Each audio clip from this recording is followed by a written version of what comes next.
Onivia, League of Legends highlights. Very good. This is a good option here. Yeah.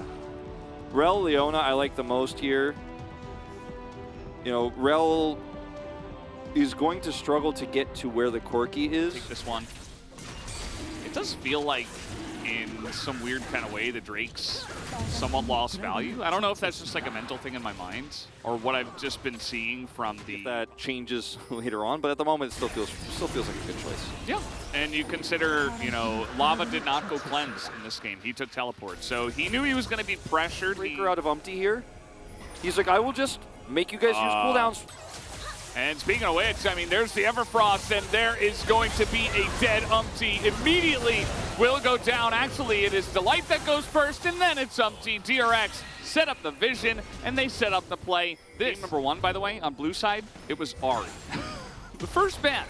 And then they first picked Corki, right? They banned the Ahri that could go against a Corki. They banned the Kai'Sa that could go against the Ezreal. And then they banned Taliyah. Yeah.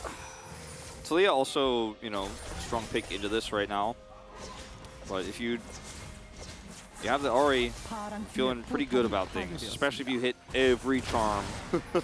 But there are actual tanks on the side of DRX that can engage really well as well. And plus, Mountain Soul is actually going to be really good for staving off some of that extra chip damage when you get the rod. Like, because the Void Crystal is pretty gold efficient here, going to be useful in all cases. I guess at this moment in time, you could argue, but he's also got the Blasting Wand, so could have afforded it.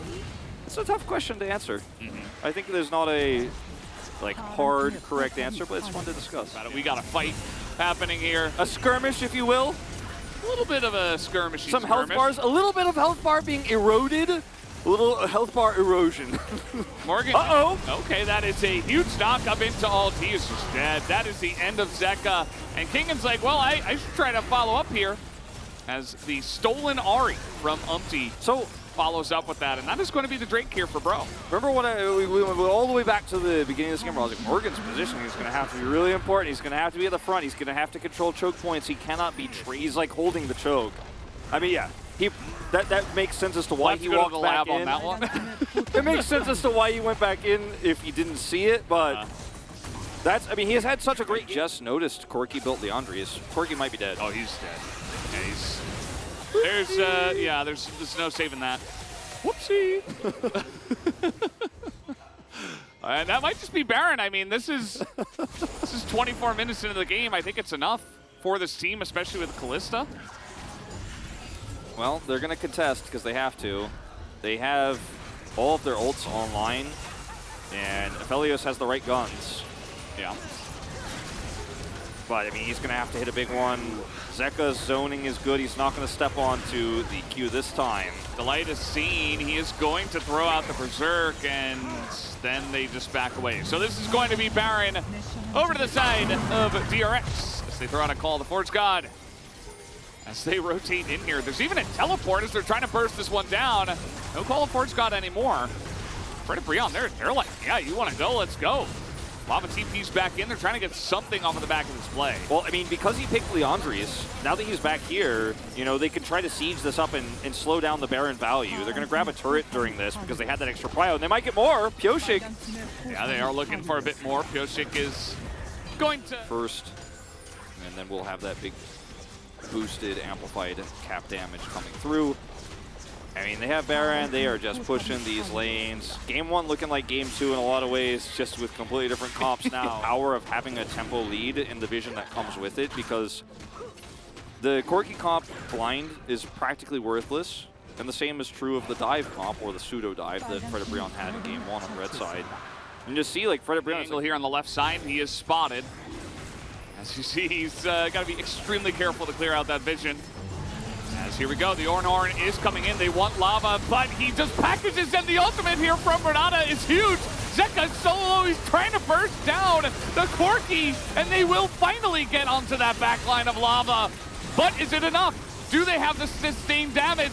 Do DRX? It's not looking like it, as Delight is helping out Henna so much, and the Dragon is also going to go in the hands of Bro here and make this so much better for them. Deft is trying to hop around and do the damage, but he can't quite get it done. as he is up against 4 of them, and finally, he will be taken down. It's a 7 Elemental Drake game here, another one onto Fredit BRION's hands, and as you say, these fights go long, and Delight's ultimate, a second time deters the dive. This was banned out last time around, you could see why. When DRX are trying to pile in to follow up the call of the Forge God, he puts that ultimate in. Positioning is good from Lava. He packages away from the engage, which sets up a ton of damage while also getting him to safety. This ends up being a 3rd Drake and Soul Point, but also a setup here onto Baron. And we got Ornorn again as they try to get it, and Umpty jumps in front of that. He's going to try to save it, but he just gets burst down as well alongside of Henna. But I don't know if DRX can win this. They just don't have any damage. Lava is ready to chase you still, and it's going to cost you Baron. You just control for just a moment, but back in it. Trying to find vision for a charm there with Zeka. And there is a healthy amount of wave clear. Obviously, on the side of Fredit BRION, they have right here, just like we saw last time. Yeah. Even with that Baron that is now gone. They don't know where Zeka is. He is completely unseen right now. Yeah, they're trying to slowly push forward the vision. Morgan trying to be a living ward here as they will get in. And the Wombo combo gets the Drake, gets the jungler as well. And there is the engage onto the front line. They are just tearing through everybody. As down will go Henna. Down will go Lava eventually. That should do it, guys. They pick up the Mountain Soul, and a very perfect engage comes in. Should be the game. Teleport to bottom to close it out. Morgan trying to survive here to buy some time, but DRX, a long 80-minute 2-0, but they will take the 2-0 just the same. That was a nice train cosplay from Morgan. He's got a big shield. He did go into the Gargoyle Stone Plate. He's gonna die again. Yeah. This is not... He's buying a lot of time. Umpty's coming up, but he's Viego. A little bit of time, yeah.